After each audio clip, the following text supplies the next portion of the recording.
Vamos dar continuidade à disciplina Soteriologia 1, os processos de salvação e conversão. Como nós já dissemos, a conversão abrange dois fenômenos distintos, porém paralelos, que são arrependimento e fé. Ligados diretamente a esses dois fenômenos, nós temos 4 passos distintos, que são cognição, emoção, conação e confissão.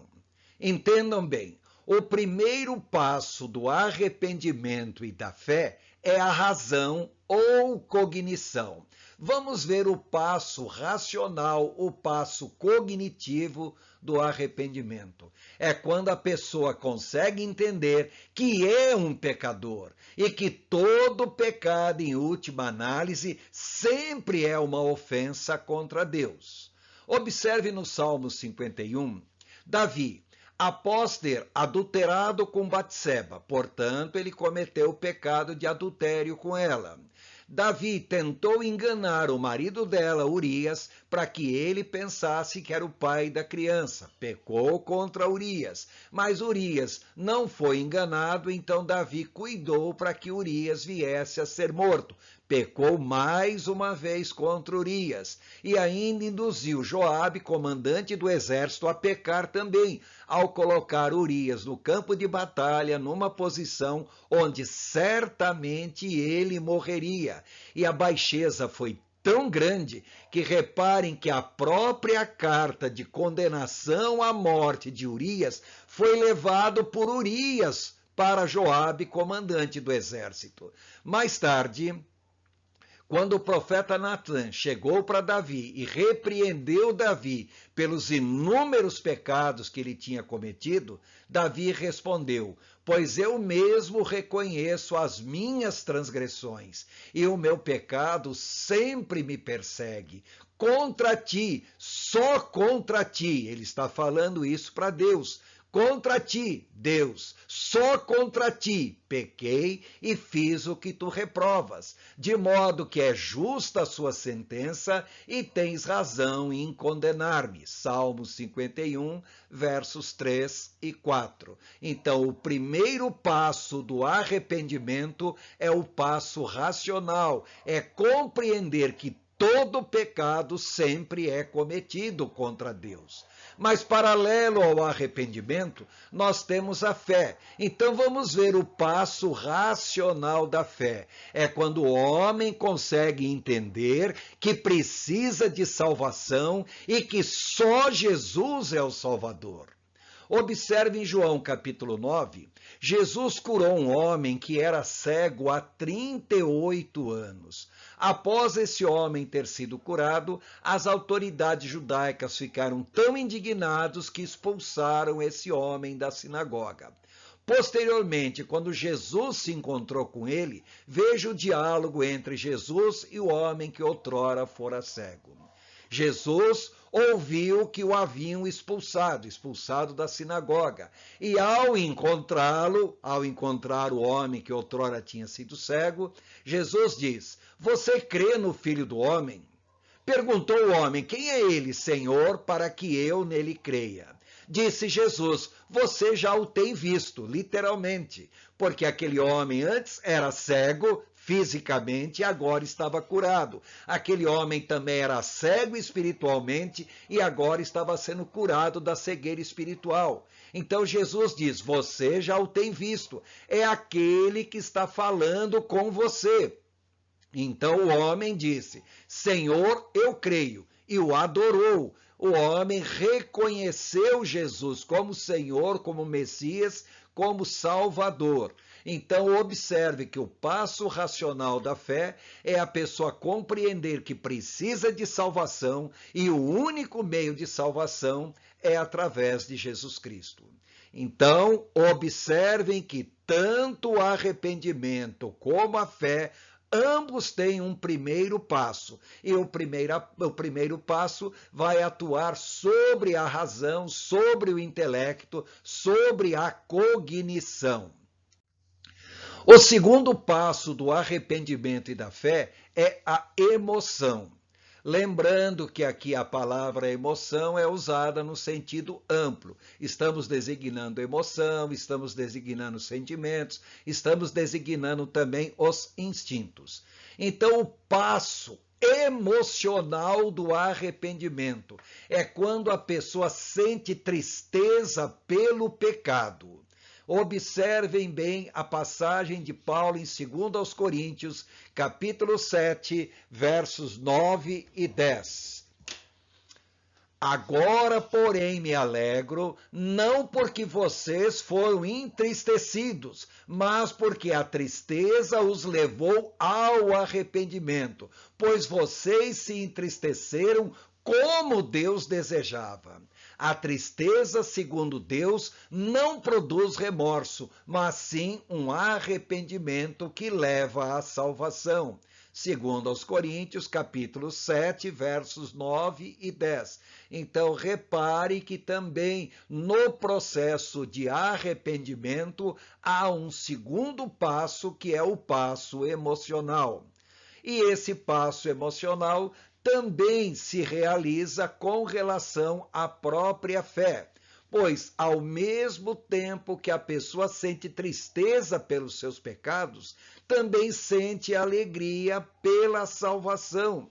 Observe a história de Felipe, que foi pregando o evangelho e chegou até Samaria. Indo Felipe para uma cidade de Samaria, ali lhes anunciava a Cristo. Assim, houve grande alegria naquela cidade. Atos capítulo 8, versos 5 e 8. Então, se por um lado a pessoa sente tristeza pelo pecado, por outro lado a pessoa sente alegria pela salvação. É muito comum quando uma pessoa aceita Jesus que ela apresente uma manifestação emocional, que pode se manifestar através do choro. E é difícil dizer se a pessoa está chorando de tristeza, se está chorando de alegria ou se está chorando por ambas as coisas ao mesmo tempo. Porque o segundo passo, tanto do arrependimento como da fé, é o passo emocional. O terceiro passo do arrependimento e da fé é a conação. Essa palavra não é muito comum no meio do povo evangélico, mas conação é a tendência ou esforço consciente que transforma pensamentos e sentimentos em ação, ou seja, os dois passos anteriores, o lado cognitivo e o lado emocional, agora devem ser transformados em ação. A conação é assumir uma postura, é posicionar-se, é estar propenso a fazer algo, é ter a intenção, é realmente a pessoa se colocar agora numa nova condição. Quando nós falamos em conação, existe o passo conativo do arrependimento. É quando a pessoa se propõe a deixar seu pecado. Observe Provérbios 28, 13, que diz: quem esconde os seus pecados não prospera, mas quem os confessa e os abandona encontra misericórdia, encontra o coração de Deus voltado para essa pessoa. Mas a pessoa tem que se posicionar, tem que assumir uma postura. É o passo conativo do arrependimento. É o posicionamento com relação ao arrependimento. Mas existe também o passo conativo em relação à fé. É quando a pessoa decide aceitar a salvação que lhe é oferecida gratuitamente por Deus. Observe que uma vez Jesus repreendeu todas as pessoas que o seguiam, porque não seguiam com a intenção realmente de querer servir a Deus, de querer dedicar a sua vida a Jesus, mas seguiam a Jesus para serem alimentados, para receber bênçãos materiais, o que é muito comum nas nossas igrejas hoje em dia. Quando Jesus repreende essas pessoas, a maior parte delas abandona, deixa Jesus.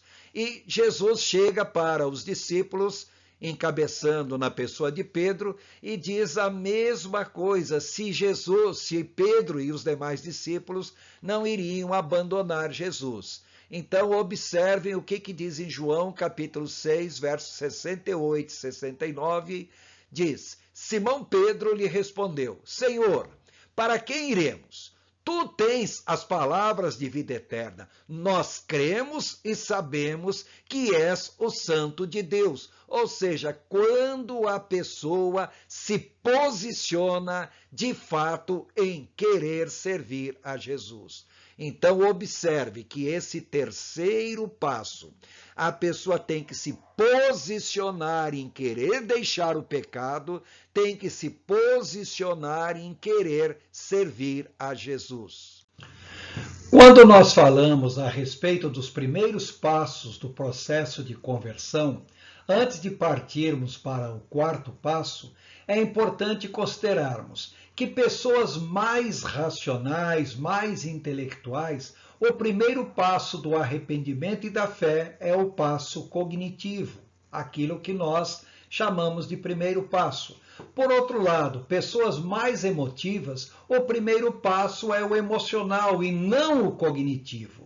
Enquanto que pessoas mais impulsivas e ativas, o primeiro passo é o conativo e não o cognitivo. Então, o primeiro passo em si vai depender muito da característica pessoal de cada uma das pessoas envolvidas. Então, a ordem dos passos depende das características individuais, ou seja, da personalidade da pessoa.